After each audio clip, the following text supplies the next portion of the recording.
Jesús Ruiz Henao, el conductor de autobús de 1.000 millones de libras. Imagínate la escena. Estás en Londres, hace frío, y te subes al autobús de 2 pisos para ir al trabajo. El conductor te saluda con un gesto amable, un tipo normal, probablemente preocupado por llegar a fin de mes como todo el mundo. Ese tipo era Jesús Ruiz Henao. Y mientras tú pensabas en tus problemas, él pensaba en cómo mover toneladas de cocaína sin que nadie se diera cuenta. Este colombiano, apodado por la prensa como el Pablo Escobar económico, llevaba una doble vida que desafía la lógica. De día, su trabajo consistía en no saltarse ninguna parada y lidiar con el tráfico londinense por un sueldo modesto. De noche, orquestaba una de las redes de narcotráfico más sofisticadas de Europa, valorada en más de 1.000 millones de libras esterlinas. Su método era tan simple como genial. Importaba la droga desde Colombia oculta en latas de jugo de piña y cargamentos de fruta, que parecían 100% legítimos. Mientras sus vecinos lo veían salir cada mañana con su uniforme, en almacenes secretos sus hombres desmantelaban las latas para extraer cocaína de pureza máxima. No tenía mansiones ostentosas, ni autos deportivos en la puerta. Vivía en una casa modesta, manteniendo un perfil tan bajo que era prácticamente invisible para las autoridades. Era el maestro del camuflaje, demostrando que el mayor poder no es tener un ejército de sicarios, sino ser tan absurdamente ordinario que nadie jamás sospecharía que el tipo que conduce el autobús es, en realidad, el rey de la cocaína del Reino Unido, Chen Yegon, el farmacéutico, con una montaña de dólares en el armario. En el mundo de los negocios farmacéuticos en México, Chen Yegon era una figura respetable, un empresario chino-mexicano cuya compañía, Unimed Pharm Chem, se dedicaba a importar precursores químicos de forma legal. Era el tipo de hombre que asiste a reuniones, firma papeles y probablemente se queja de los impuestos. Una fachada perfecta. Pero resulta que esos precursores químicos no iban precisamente a fabricar aspirinas. Yegon era el engranaje principal en una operación masiva para producir metanfetamina a escala industrial para los cárteles. Su doble vida no era sutil. Era una bomba de tiempo financiera.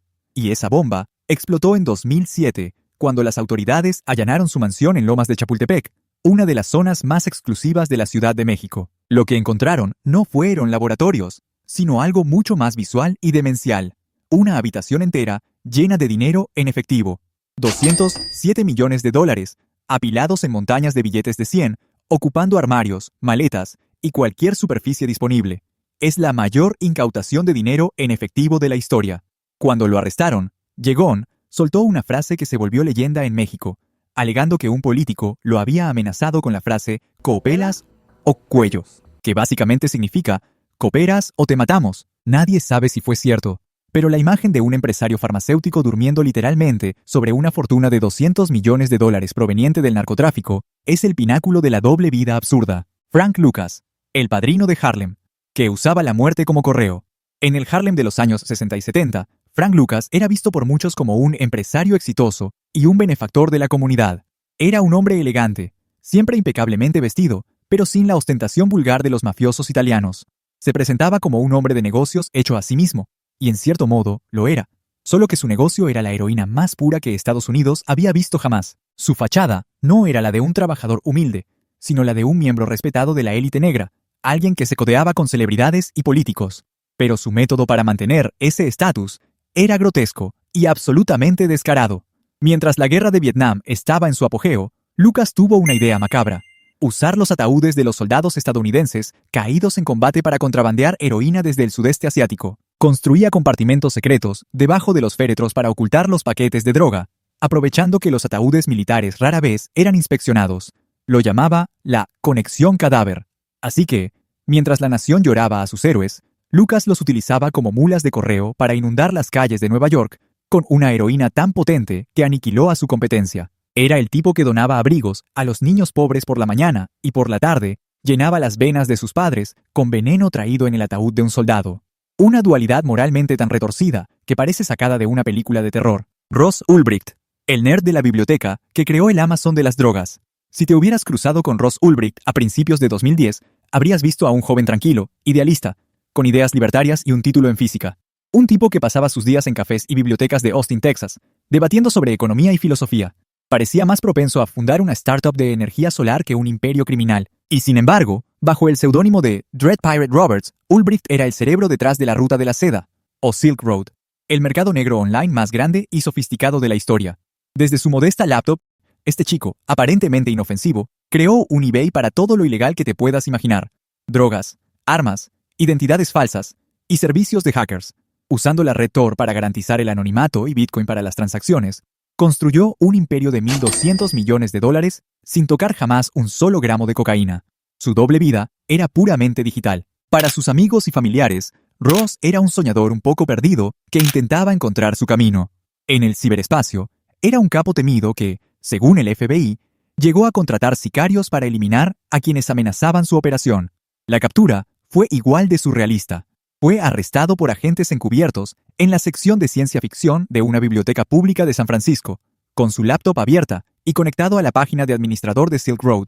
El nerd tranquilo resultó ser el señor de la guerra digital, Salvador Cienfuegos Cepeda, el general encargado de luchar contra el narco que era el narco. La máxima expresión de una doble vida es cuando tu trabajo es destruirte a ti mismo. Ese fue el caso de Salvador Cienfuegos Cepeda, nada menos que el secretario de la Defensa Nacional de México durante 6 años, desde 2012 hasta 2018.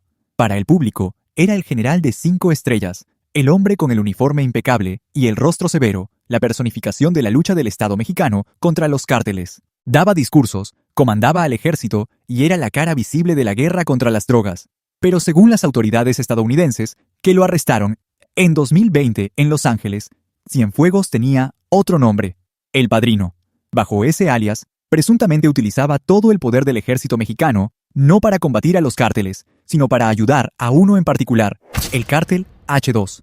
Se le acusó de proteger sus cargamentos de droga, de proporcionarles información sobre operativos militares contra sus rivales y de presentarles a otros funcionarios corruptos. Imagina la locura. El hombre cuya misión jurada era proteger a la nación de los narcotraficantes era, supuestamente, uno de sus activos más valiosos. Era como si el jefe de bomberos se dedicara a provocar incendios por las noches. Aunque finalmente fue devuelto a México y exonerado allí bajo circunstancias muy polémicas, el caso expuso la doble vida más audaz y de más alto nivel que se pueda concebir, donde el guardián era el lobo disfrazado con el uniforme más prestigioso del país, Griselda Blanco, la abuela cariñosa que inventó el sicariato en moto. A primera vista, especialmente en sus últimos años, Griselda Blanco podría haber parecido una abuela cualquiera de Medellín, una mujer mayor, con aspecto cansado, que había vivido una vida dura. En sus inicios en Miami, se presentaba como una madre inmigrante que intentaba sacar adelante a su familia con un negocio de lencería, pero detrás de esa fachada se escondía una de las figuras más sanguinarias y revolucionarias del narcotráfico, la madrina de la cocaína. Griselda no solo fue una de las pioneras en establecer las rutas de contrabando masivo a Estados Unidos, sino que fue la arquitecta de la violencia que definió la guerra de la cocaína en Miami en los años 80. Fue ella quien, según se dice, inventó el método del sicariato en motocicleta, donde 2 hombres en una moto se acercan a un objetivo. El pasajero dispara a quemarropa y desaparecen entre el tráfico. Una táctica que hoy es un cliché en el mundo del crimen, pero que en su momento fue una innovación aterradora. Le encantaba el lujo y el poder, pero sabía cultivar una imagen que desarmaba. Le puso a uno de sus hijos Michael Corleone, en honor a El Padrino.